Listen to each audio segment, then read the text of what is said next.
ठीक है। तो देखिए हमारा जो अब नेक्स्ट प्रोसेस है that is called as adiabatic process. तो ए डायबिटिक प्रोसेस के बारे में अगर हम लोग थोड़ा सा इसको ब्रीफली इंट्रोड्यूस करें तो हम लोग बोल सकते हैं कि ऐसा प्रोसेस जिस के इंटरवल में, जिस ड्यूरेशन में आपको हीट एक्सचेंज जीरो दिखे, उस प्रोसेस को हम लोग किसका नाम देते हैं? ए डायबिटिक प्रोसेस। बहुत सिंपल सा चीज है, याद है जैसे हम लोग आइसोथर्मल प्रोसेस देखते थे, तो ड्यूरिंग आइसोथर्मल प्रोसेस आपको टेम्परेचर का वैल्यू हमेशा क्या रहता था? कांस्टेंट रहता था, टेम्परेचर का वैल्यू कभी चेंज नहीं होता था। तो इस केस में इन ए डायबिटिक प्रोसेस आपको हीट एक्सचेंज का वैल्यू क्या होता है? आपको जीरो रहता है। सिंपल सा चीज, ठीक है। तो आपको अगर मैं इसके बारे में डिफाइन करूं कि it is defined as the process during which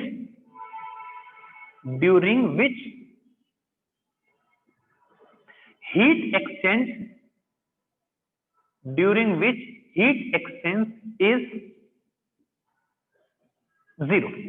मतलब कि उस प्रोसेस में आपको हीट एक्सचेंज आपको क्या होता है? जीरो। यानी अगर मैं हीट एक्सचेंज को अगर Q से डिनोट करूं तो यानी इस प्रोसेस में आपको Q का वैल्यू हमेशा क्या होता है? आपको जीरो होता है।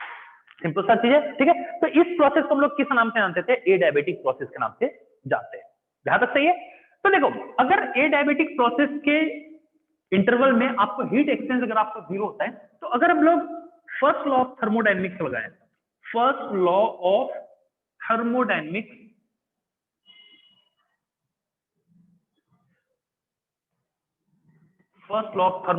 अगर हम लोग लगाएं तो हम लोग जानते हैं फर्स्ट लॉ ऑफ थर्मोडायनेमिक्स में कि डेल्टा यू किसके बराबर होता है? आपके Q प्लस डब्ल्यू होता है।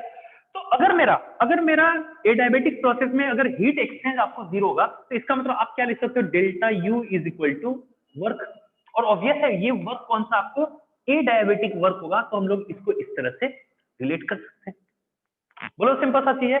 तो आपको अभी मैंने सिंपल सा आपको क्या इंट्रोड्यूस किया कि ए डायबिटिक प्रोसेस होता क्या है। तो ये एक ऐसा प्रोसेस होता है during which there is no exchange of heat occur, तो that is Q is equal to zero. तो अगर मैं इसको फर्स्ट ऑफ थर्मोडायनेमिक्स में अगर आप पुट करोगे तो आप यहां से एक ही ऑब्जर्व कर सकते हो कि ए डायबिटिक प्रोसेस केस में जो भी वर्क डन होगा वो आपके किसके बराबर होगा? वो आपको बराबर होगा चेंज इन इंटरनल एनर्जी के इक्वल होगा। यहां तक सही है। तो ये सिंपल सा एक ब्रीफ इंट्रोडक्शन था कि ए डायबिटिक प्रोसेस होता क्या, उसको हम लोग डिफाइन कर लिया और उसके बेसिस पे हमने एक छोटा सा टर्मिनोलॉजी को यहाँ पे निकाला। ये टर्मिनोलॉजी हमारे बहुत काम का चीज है, ठीक है। इसको हम लोग आगे भी पढ़ेंगे तो आप लोग इसको एक एक करके देखते जाओ। यहां तक सही है। चलिए अगर हमने ए डायबिटिक प्रोसेस को डिफाइन कर दिया तो अब हमारा ये नेक्स्ट स्टेप होता है हर प्रोसेस का कि आखिर उस प्रोसेस में अगर हम चलेंगे तो हमारा वर्क डन कितना हो। जैसे अगर आइसोथर्मल प्रोसेस होता था तो हम लोग आइसोथर्मल प्रोसेस के ड्यूरेशन में वर्क डन कैलकुलेट करते थे। अगर ये हमारा ए डायबिटिक प्रोसेस है तो इस प्रोसेस में आपको वर्क डन कितना होगा वो हमारा कैलकुलेट करना नेक्स्ट स्टेप है। सही है। चलिए तो अब हम लोग इसको नेक्स्ट स्टेप कैलकुलेट करना शुरू करते हैं, that is work done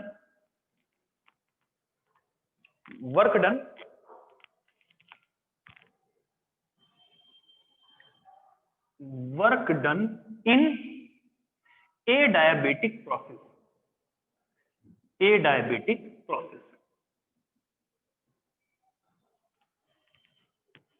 simple सा चीज है, ठीक है।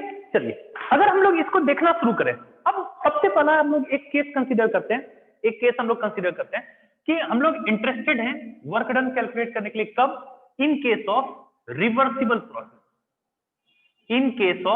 रिवर्सिबल प्रोसेस हमारा वर्क डन कितना होगा, उस केस में हम लोग वर्क डन निकालने के लिए इंटरेस्टेड है। तो अब मैं आपको बात क्या करना चाह रहा हूं कि हमारा देखो प्रोसेस दो तरह के होते थे, एक रिवर्सिबल एक इरिवर्सिबल।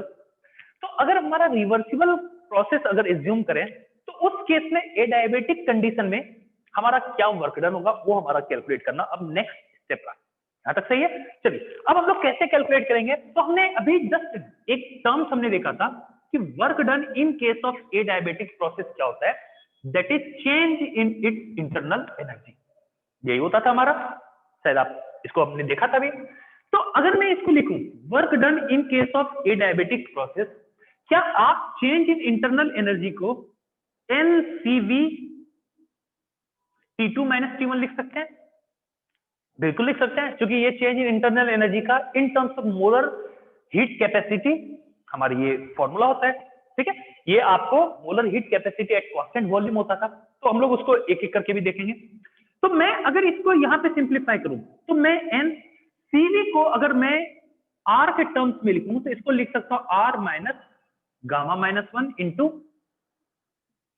T2 माइनस T1 लिख सकते हैं। ये कहां से है अभी मैं इसको बता दे रहा हूं। तो यहां से मेरा work done in case of adiabatic reversible condition हमारा कौन सा वर्क डन आया, तो that is N R divided by gamma minus 1 multiplied by T2 minus T1। यहां तक सही है। तो ये वर्क डन हमारा होता है कब, ए डायबिटिक प्रोसेस, जबकि हमारा रिवर्सिबल कंडीशन दिया हुआ हो। ठीक है, मैं थोड़ा सा इसके बारे में इंट्रोड्यूस कर रहा हूं कि सीवी को हमने इससे ऐसा कैसे लिखा। तो देखो, इसको मैं बताने के लिए अगर आप इसको देख रहे हो तो एक बार इसको नोट डाउन कर लो, फिर हम लोग देख लेते हैं। जैसे हमने एक चीज पढ़ा है कि CP minus CV equal to क्या होता है, आर होता था। ये आपने अच्छे से पढ़ा है। तो मैं अगर सीपी से अगर सीवी से ओवरऑल डिवाइड किया तो ये क्या हो जाता था, CP by CV minus 1 is equal to R by CV होता था। ठीक है, अच्छा अगर मैं सीपी अपॉन सीवी को अगर गामा पुट किया, याद है हमने पढ़ा था गामा क्या होता है, सीपी अपॉन सीवी का रेशियो। तो अगर सीपी अपॉन सीवी का रेशियो गामा है तो gamma minus 1 is equal to R upon CV, ये होता था।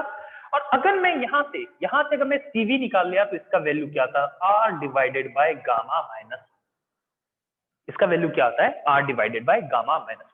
जहां तक है सिंपल सा, ये तो आप स्टार्टिंग में पढ़ ही चुके हो।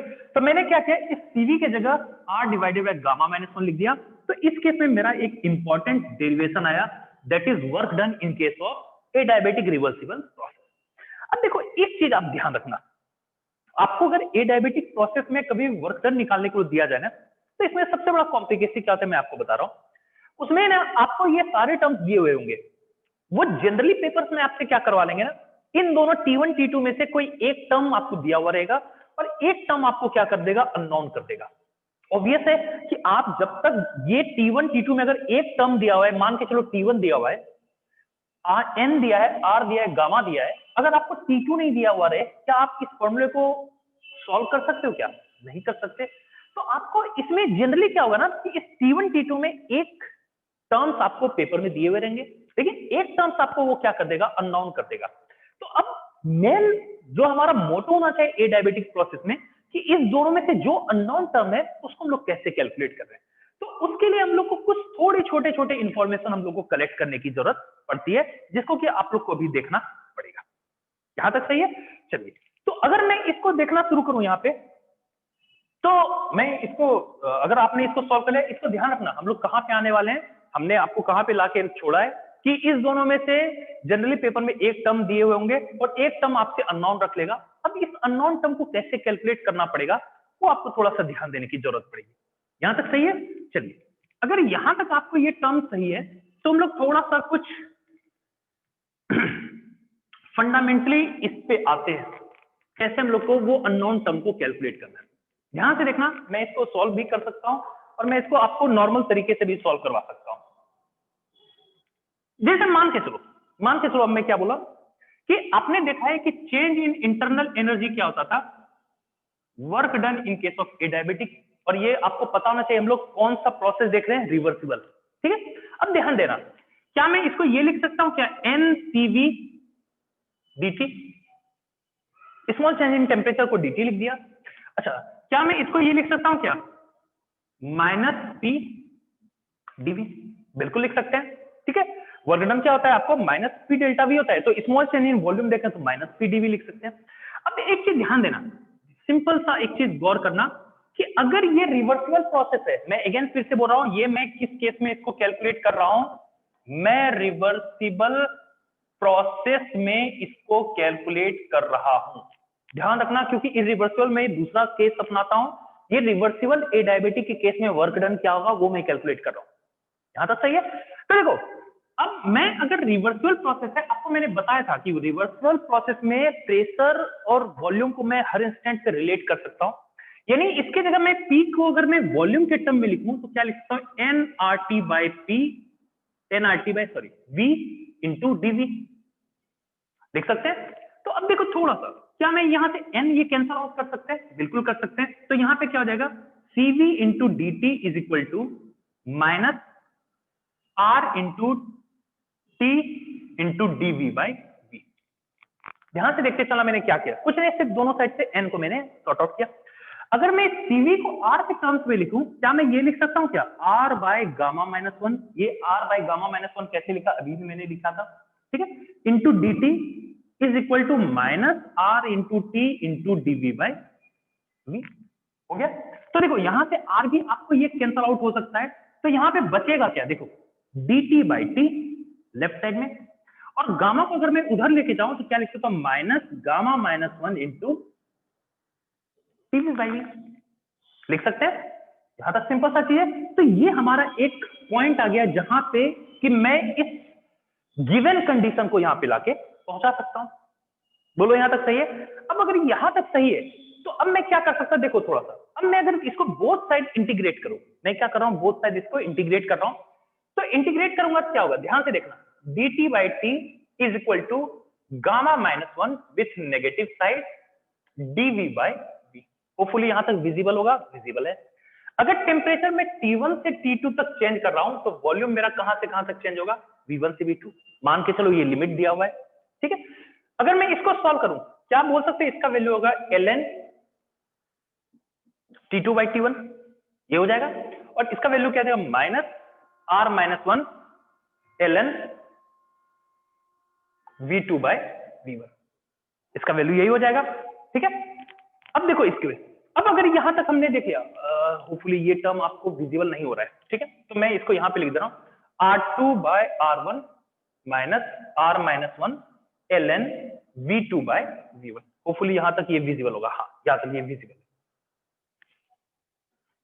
यहां तक मैंने लिख दिया। अब कुछ नहीं करना है, आप सिंपल सा देखो, मैंने कुछ नहीं, क्या मैंने प्रोसीजर किया, मैंने सिर्फ एक वेरिएबल को एक साइड लाया, दूसरे वेरिएबल को दूसरे साइड, और उसके बाद मैंने क्या किया, इसको इंटीग्रेट कर दिया। यहां तक सही। अब मुझे उस टर्मिनोलॉजी का काम है, तो ये आप एक बार देख चुके हैं। मैं अब आगे की तरफ बढ़ रहा हूं कि मैं इस जो मैथमेटिकल अप्रोच ला रहा हूं, इसका हम लोग को एप्लीकेशन क्या है, ठीक है, ध्यान से सुनना इसको, ठीक है।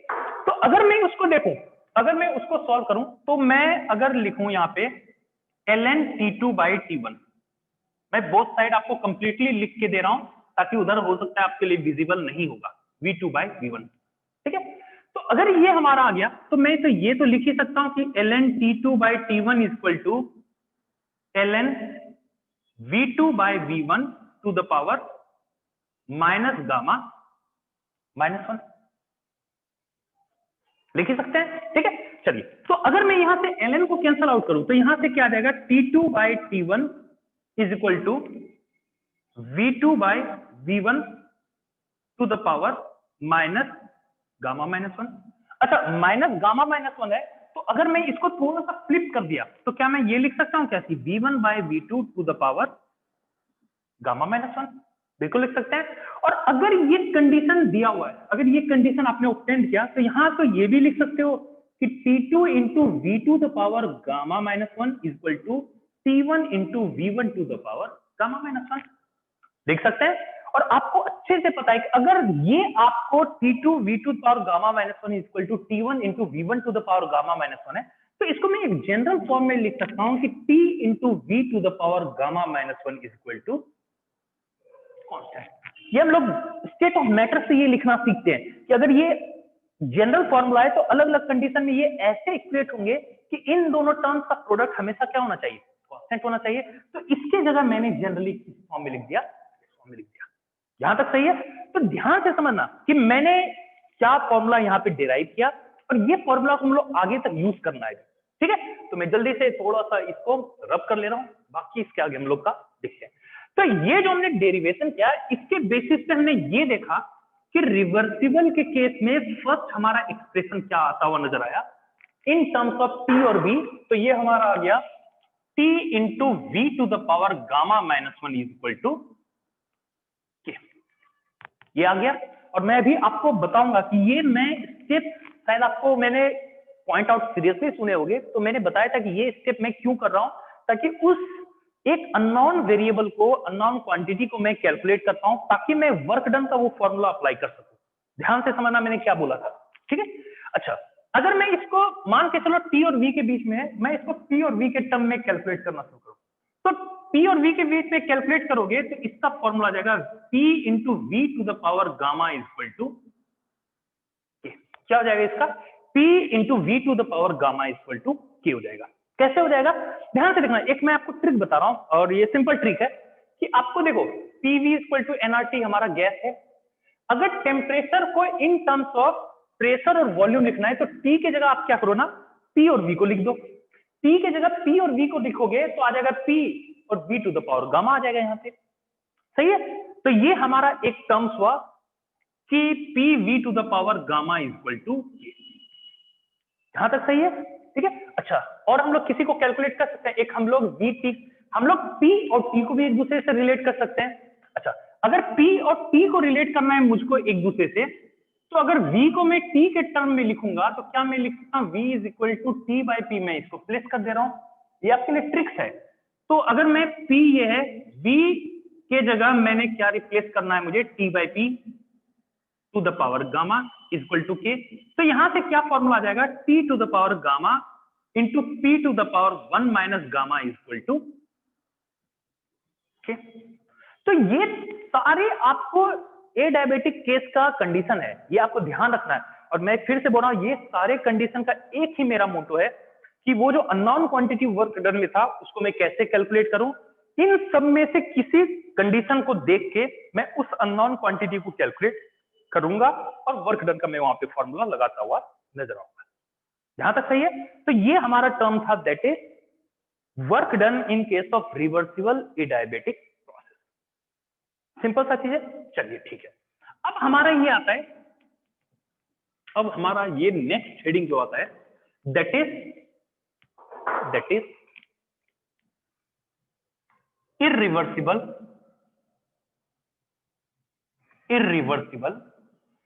adiabatic process।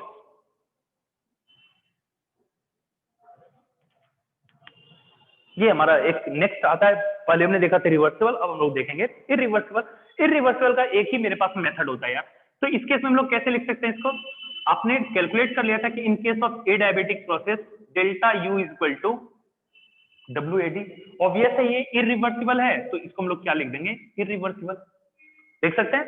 तो अगर मैं इसको कैलकुलेट करूं, क्या मैं इसको लिख सकता हूं N C V T two minus T one, लिख सकते हैं। और इरिवर्सिबल के केस में वर्क डन क्या लिख सकते हैं, minus V two minus V one, लिख सकते हैं।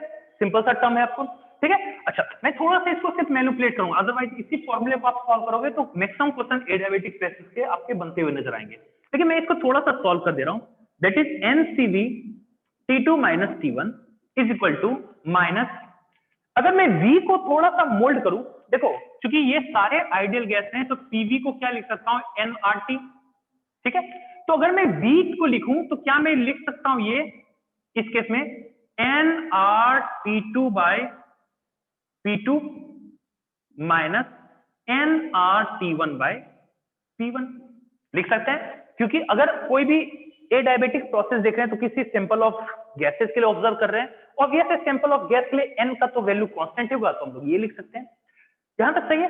अब एक चीज ध्यान देना, काम की चीज जो आपके लिए सबसे इंपॉर्टेंट है कि इरिवर्सिबल प्रोसेस में ना जो आपको ये प्रेशर होता है, ये कौन सा प्रेशर होता है, एक्सटर्नल प्रेशर।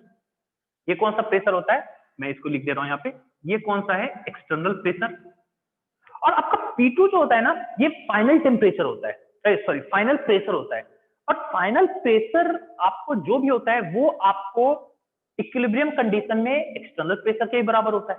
तो अगर मैं इस फॉर्मूले को थोड़ा सा मोल्ड करूं ना तो इसको आपको ये भी लिख सकते हो, P external is N R T two by P external minus N R T one by P one, ये भी लिख सकते हैं। और ये किसके बराबर हो जाएगा, N C V T two minus,